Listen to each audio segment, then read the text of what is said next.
This is KUGAN CASSIUS for IFL TV in association with MTK Global at the press conference that needed an X-rated tag to it. It was one of those where I was just going, oh, don't say that. Oh, can we move on from that subject? Yeah, like I said, the edited version probably will last about 45 seconds. But we got through it. No violence. And the head-to-head was rather civil, so... Well, they were told. But I heard you go up to Dylan and actually... But we can't afford... One, we can't afford it for boxing. And two, we can't afford it for the fight. Because ultimately, the British Boxing Board of Control will call them straight in, fight's off.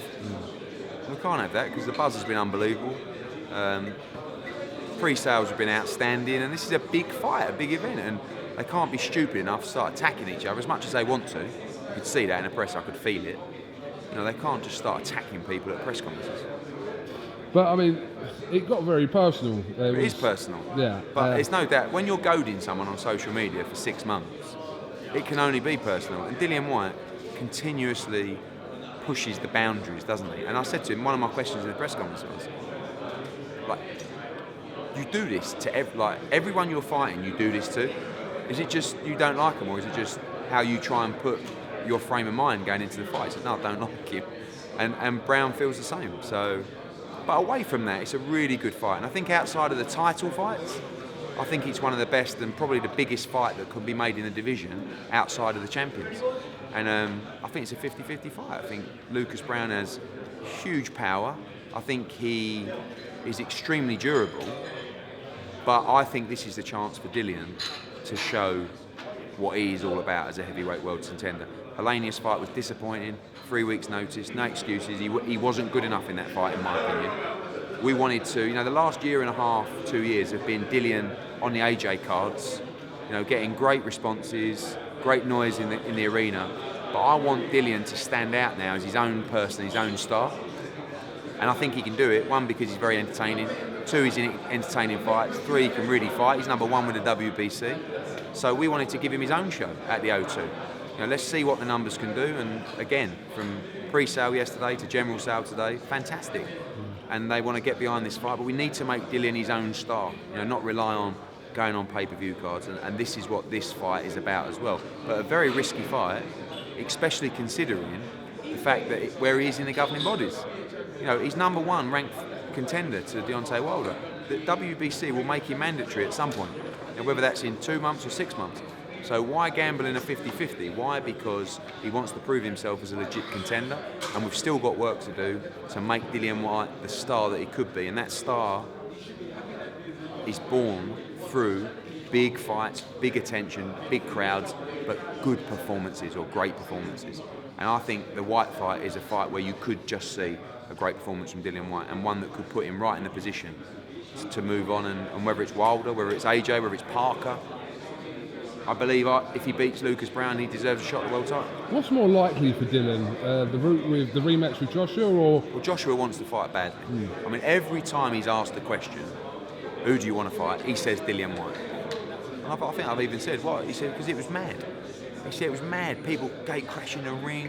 He said the build-up, it was a tear-up. Joshua loves that shit, and he wants to be in fights like that. So I think there's a very strong chance that if it's not Wilder next for us, that Dillian Whyte could be next for Anthony Joshua. And if it's not Anthony Joshua next for Wilder, then Dillian Whyte could be next. But first, he has to beat Lucas Brown. It's not easy. We saw an exchange on Twitter yesterday between Lucas Brown and Tony Bellew. Yeah, I didn't really follow that. What was it all about? It was some comments that Lucas Brown had made in an interview about Tony Bellew, where Tony Bellew had come out and said, you know, he doesn't like Lucas Brown, 2 failed tests, etc., etc. And it starts off this whole debate again about this grey area where if you're banned or caught using performance-enhancing drugs, is it the same rule for everyone, that you should be treated that way? Well, that rule is decided not by us, by the governing bodies and by the boxers' commissions. Lucas Brown has failed drugs tests. I was just got asked another question there about Alexander Povetkin. We've got Kid Galahad fighting on our card, and looks like we're going to be working with him. He's failed a drugs test in the past, you know, which have been stupid and and sloppy on their supplements, who's been actually cheating. It's up for people, I guess, to make their own mind up on that, and some you believe, some you don't believe, who knows. But all we can do is fight the people who are in the rankings, clear to fight, and Alexander Povetkin's a good example of that. He's the number one contender for the WBA. He will be Anthony Joshua's mandatory. Does he deserve to be there? Probably not. What are you going to do about it? You've got to deal with it, haven't you? He's the man. He's who we've got to face. And Lucas Browne is top 15 in every governing body, I believe, or top 10 in some. It's a great fight for Dillian Whyte. Was Lucas Browne unlucky, or did he cheat? I mean, how long have you got to talk about this and debate it? Quite frankly, I don't know. This is a fight the public wanted to see. He's in the rankings. He's a legit contender. The fight gets made. So. But you've been vocal in the past about. If you cheat in boxing, knowingly cheat in boxing, and you're a steroid cheater, I believe you should be banned from the sport. But how do you deter if someone's knowingly? So, I don't know. But again, I can't ban someone from the sport. I know you think I'm powerful, but I can't. I don't have that kind of power. It's not up for me to ban someone to the sport. And you say, well, you shouldn't let him on your shows. All right then. So I'll just vacate the belts for Alexander Povetkin because I can't allow that. I have to stand by my morals. Povetkin shouldn't be in there. We're not fighting him. You can't do that. So is it a case of who you or what? Not you believe, specifically. Who you believe? If I believed that Kid Galahad knowingly cheated, if that's what I knew, right, but I would not have him on my shows because that's my decision. Does that go the same for all fighters? Yeah, but not if it's going to affect my fighter losing a belt or something. Do you understand what I mean? Like if Povetkin, I don't know Povetkin cheated knowingly or not, don't look good. That's what I've got to say. But he's the mandatory for the WBA world title. He's going to be in Joshua's plans. We can't suddenly stand up and say, oh, we're not going to fight him because he failed a drugs test. He's clear to box. He's the mandatory. Do you know what I mean? So it's a tough one because I can't really be seen to be standing on my high horse going, these guys, and then next thing, one of them's on our show. Because, as we know, people will love to pick that up. But ultimately, particularly in the case of Alexander Povetkin, and on this case, do I believe Lucas Browne? Part of me does. And speaking to his team. Did he cheat knowingly? Possibly. But he's ranked in the top 15. It's a big fight. Dillian Whyte wants to fight him. Maybe I can't be so moral after all. So maybe I'm just contradicting myself. I don't know. But what I'm saying is I've never had a fighter signed to Matchroom fail a drugs test. And if I did, I wouldn't enjoy the conversation of when you sit down and look at them in the eyes and say, did you cheat? Everyone's going to say no, aren't they? It's just like... But I heard you say that earlier, that while you've been at Matchroom, someone you've signed hasn't failed a drugs test. You're going to find someone that has. I don't know. If they had, is it a situation that you would have to take on its own merit? I'll put the situation better. If I had a fighter who failed a drugs test and I believed and knew that fighter had taken those peds, knowingly taken those peds to improve his performance, 100% I'm never working with you again. But again, when you sit down, and I do believe a lot of fighters are unlucky. It's still sloppy, and they deserve to be banned because that's just how it's got to be. But when Dillian failed his drugs test for a pre-workout supplement, Jack Frieden, yeah. I mean, I believe him. But maybe he took it to try and become strong. I don't know. But you can only, Kid Galahad. Do you believe that he was knowingly cheating when he took those supplements? I don't believe you do. So do you think that Kid Galahad should never box again? But when you start, so who's playing judge here? That's the question. You can't play judge. I mean, I can't be the judge. You leave that to the judges and to the governing bodies and to the people on commissions and before the board. I can't judge it. You can have an opinion, which might actually be the deciding factor. But listen, I spoke to Dillian Whyte straight away after that ban happened. This was years ago. This is before anyone really even knew. So you believe that he wasn't cheating? Dylan Whyte? Yeah. Yes. Exactly. I believe, yeah. I know, but we don't know. I mean, but the truth is, that I believe the same. Yeah. But when you talk to these fighters, like Lucas, if you sat down and had a detailed conversation with Lucas Browne, I believe you believe him as well. So, I don't know. People may call you One thing or whoever naive for that, maybe. I don't think we're naive. I think naive is a word we're definitely not. We're not stupid. We know it goes, but again, it's not up to us to make the decision. If a fighter's cleared and he believes he's innocent, do you keep him off the show? Again, all I can say to you is, if I knew a fighter was cheating and they failed a test, mate, never box with me again. Unquestionably no. But yeah, it's an interesting one. Luis Ortiz. Because that's multiple times. Yeah, it's twice. I have my doubts about Luis Ortiz. But again, if he was mandatory, if the WBA hadn't have banned him, we would have still fought him. So what am I, hypocritical? But we have to. It's not, you know, if they're in the division, if they're mandatory and you have to fight them, then you have to fight them. But the one thing I will say is, I do think that the governing bodies and commissions are really getting hold of this now. You know, now the WBA have introduced 365 random testing as well, which is great. WBC are doing it. They're catching people. UCAD have always been solid with a ball because they do random testing. So I think as it should be, it's going to be harder and harder for fighters to cheat in these fights. And by the way, if they do cheat in these fights, it's boxing, it ain't sprinting. So it should carry the highest penalty. But again, that penalty don't come from me. That penalty comes from the people that are in charge. Who are you looking to, apart from Frank Buglioni, hopefully fighting Callum Johnson? Yeah, I mean, again, what happens is when you pull out with an injury, the board want full medical clearance that you're okay to fight. So he has to go and see a doctor to give him that clearance. It's all agreed, but he still has to go and see a doctor to get the approval to fight. Callum Johnson, this is. So Buglioni against Johnson will be the chief support. Great fight. Derek Chisora is going to be in a decent sized fight on this card as well. What sort of opponent for Chisora on this card? He wants to fight someone in the top 15. He's really pissed off about his performance, as a lot of us were, in Monaco. You know, it felt like we had a bit of momentum there, and to win that fight would have gone down really well. So he wants to get out and prove a point. He's training hard. And then we're also waiting on a lot of the guys coming through from Feb 3rd. So Coley, Chamberlain, Bellotti, Cheeseman. So we'll see who comes through. Conor Benn may be back on this card. Might be April. Should put him in with that guy again. I will do. Yeah. I will do. I 100% want to make that rematch. Yeah. If not next, the one after. What's his name? Don't know. It was a great fight anyway. It was. Price and Povetkin. Yeah, strange one. Raised a few eyebrows. Did, and got a lot of people excited as well. So, Alexander Povetkin is eventually, he's the number one contender. He will be the mandatory for Anthony Joshua. So they got in contact with me and said, could we put him on the card? And I said, yeah, you can put him on the card as long as he fights someone that people are interested in. And they said, well, who? And I said, well, Chisora and Price.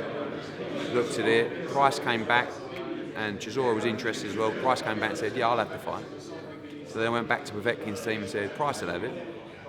And it's gone a little bit quiet, to be honest with you. I wonder whether they sort of think, what do we get for beating David Price? But on the other hand, he can punch and he's dangerous.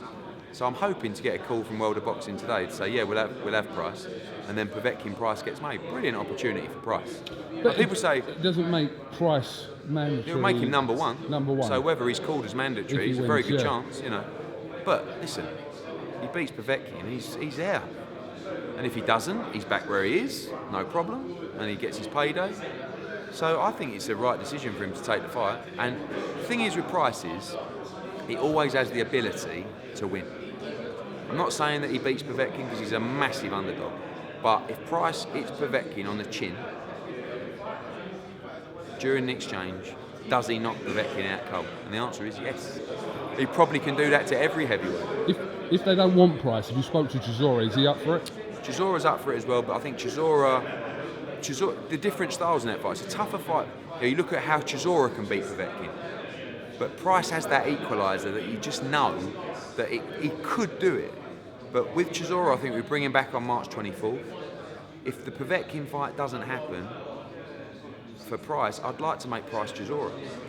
on the undercard instead. I think it's a really good heavyweight fight. Definitely. Both guys in the same kind of position, but we'll see what happens. And I'd like to make Jamie Cox against Rocky Fielding On that what card? on the Joshua card Oh, as okay, well. good fight. I think Ryan Burnett could be defending his world titles on the card.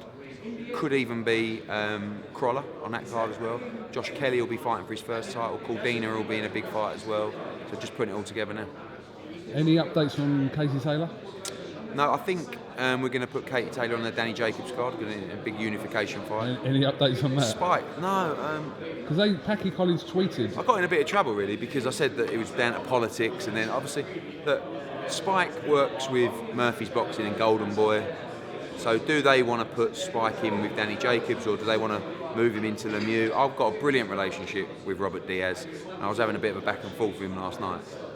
It's hard because in one ear I've got Pascal Collins and Spike saying, make the Jacobs fight, it's the only fight I want, please make the fight. And then I've got the other side saying, oh, we're looking at other options. And so I just said, Spike and Pascal both contacted me last night. I said, guys, please leave me out of it, speak to Ken, speak to Robert, and hopefully we can get Jacobs against Spike over the line. It's a good fight and it's a great opportunity for Spike, and I like Spike a lot. And you know, Spike beats Daniel Jacobs, he can go on and fight Canelo, Golovkin. If he loses to Daniel Jacobs, he can be in the Lemieux fights anyway. So for him to headline at the Barclays Centre on HBO would, you know, he's not my fighter, so I can't say make me proud, it sounds a bit, but I would love Spike to get the opportunity to fight Danny Jacobs, and hopefully the whole team accept the fight. Could Andy Lee still fight? Yeah, Andy Lee's up for the fight. You've seen that on social media. I spoke to Adam Booth about it a little bit. Spike was the guy who we approached first. I said to Pascal, you know, if you don't want the fight, let me know. No, 100. They want this fight. So really, they have to speak to their team and say, this is the team, this is the fight we want. And could Andy Lee still feature if he's not fighting? Yeah, because it's going to have a big Irish feel to the card. So I like Andy Lee. I think he still has a role to play in the division for sure. So yeah, we'll see. Anything else? Obviously, you're naming Khan's opponent on Tuesday. Yeah, big list of people. A lot of people shouting their mouth off to get the shot, which might work actually. Yeah, I mean, we want a guy. I want a live guy. I want someone that's going to try it. And you can't expect Amir Khan to be as razor sharp as he was against, I don't know, Madonna, or because he's been out for 2 years.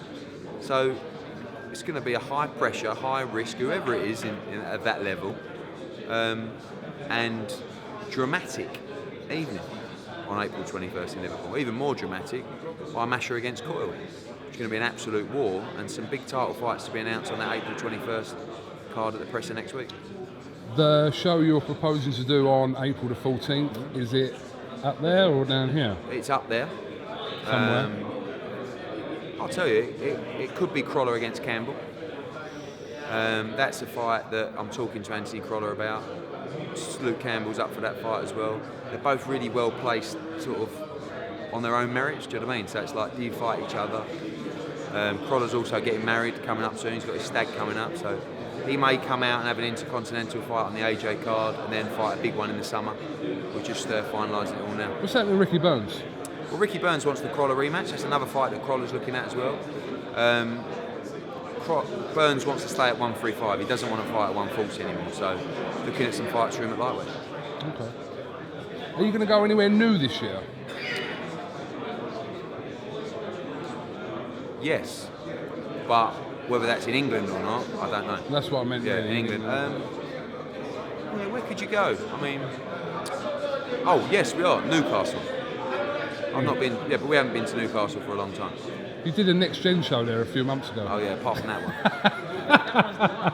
Yeah, all right, okay, a big arena show. Okay. So we'll be there in June with Kelly and Retzer. Okay.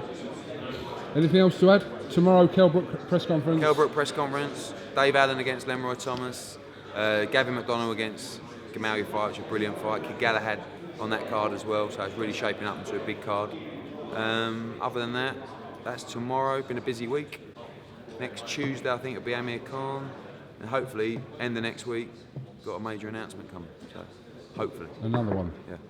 Eddie Hearn, we'll catch up with you tomorrow in Sheffield. Cheers, mate.